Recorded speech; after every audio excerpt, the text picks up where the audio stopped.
What's Going On by Mr. Nosey. Hello, I'm Mr. Nosey, and the reason I'm called Mr. Nosey is because I am. Nosey, that is. Can't help it. Tried not to be, but I am. Always have been, always will be.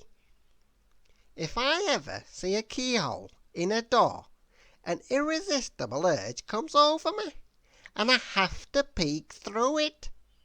I always want to know what's going on.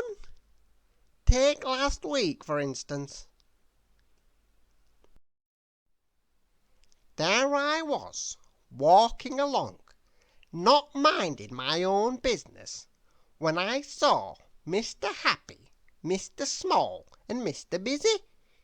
They were standing there talking about something, and I wanted to know what that something was. So, ever so quietly, I tiptoed up behind them. I had just heard Mr. Happy say, And it's the day after tomorrow, when they saw me. "Shh!" said Mr. Small to the others. "Hello," said I. what were you talking about?" They all looked at each other in a funny sort of way. "It's a secret," said Mr. Happy, and winked. "Definitely," said Mr. Small, and he winked. "Absolutely," said Mr. Busy, and he winked too. "Oh," I said, hopping from foot to foot, "I love secrets." "But if we told you, it wouldn't be a secret, would it?" said Mr. Small. My face fell. "Oh, all right," I said, and went off, but not very far. I hid behind a tree and watched them. There they were, talking and laughing with each other. What was it all about? A day after tomorrow secret? What could it be? I had to find out. The three of them went off together, still laughing and giggling. What was going on? As they walked up the street, they kept looking round to see if anyone was following them, and I had to keep dodging into shop doorways to make sure they didn't see me. And then they went into a shop. I crept up to the shop and I bent down under the window. I was just about to peek into the window when, bump! I fell flat on my face. Well, actually, I fell flat on my nose, which hurt. "Ouch!" I said. It was Mr. Bump. He'd tripped over me. "Sorry," he said, cheerfully. "Happens all the time." "What are you doing anyway?" Mr. Bump asked. "I was trying to see what Mr. Happy and Mr. Small and Mr. Busy were buying in the shop," I replied. "Oh," said Mr. Bump. "that's for the surprise." "What surprise?" I said eagerly. "Aha!" he winked. "It's a secret." And off he went. What was going on? A day after tomorrow? Secret? Surprise? I decided to go home to try and work it out. I passed a worm. "I don't suppose you have any idea what's going on?" I asked. The worm winked a knowing wink.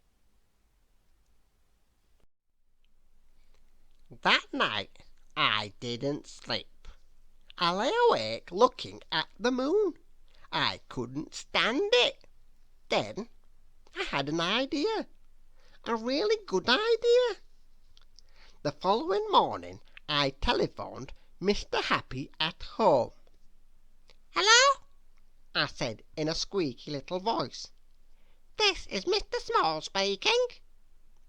"No, it isn't," laughed Mr. Happy. "It's Mr. Nosey, pretending to be Mr. Small, speaking. What do you want?" "Tell me what's happening tomorrow," I said. "Please," I added. "Can't," replied Mr. Happy. "It's a secret. Top secret," he added. Oh dear, my really good idea wasn't. What was going on? What was I to do? I waited until dark, and then I crept over to Mr. Happy's house. I could see them through the window, Mr. Happy and Mr. Small and Mr. Busy, and Mr. Bump too, laughing and giggling. I crept closer and closer and closer still, and climbed onto the dustbin so that I could look in through the window.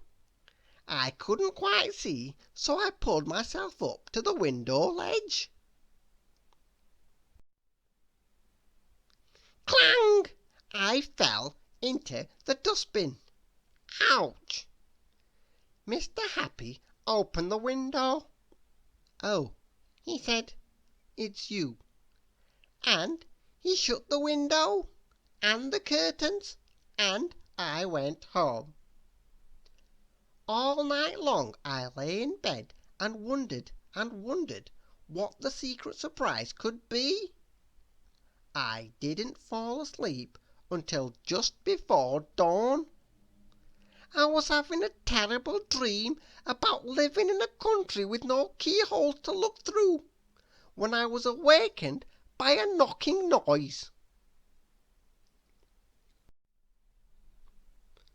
Knock, knock, knock. I sat up in bed.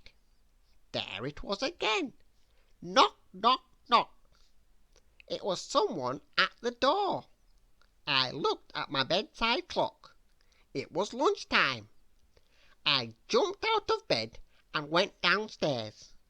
And there they were, Mr. Happy, Mr. Small, Mr. Busy, and Mr. Bump. "Hello, Mr. Nosey," they all said. Mr. Happy was carrying a large box. "For you," he said. "What is it?" I asked. "Only one way to find out," grinned Mr. Small. What was going on? I opened the box. Inside was a beautiful cake. It was shaped like a keyhole, and it had icing on it and a candle. Then they all sang, "Happy birthday to you, happy birthday to you, happy birthday, Mr. Nosey, happy birthday to you." So that was it. That was the secret surprise. It was my birthday, and I'd completely forgotten about it. I'd been so busy minding other people's business, I'd forgotten my own. Just then Mr. Muddle came up the garden path. He looked at my birthday cake, and then he looked at me. "Happy Christmas," he said.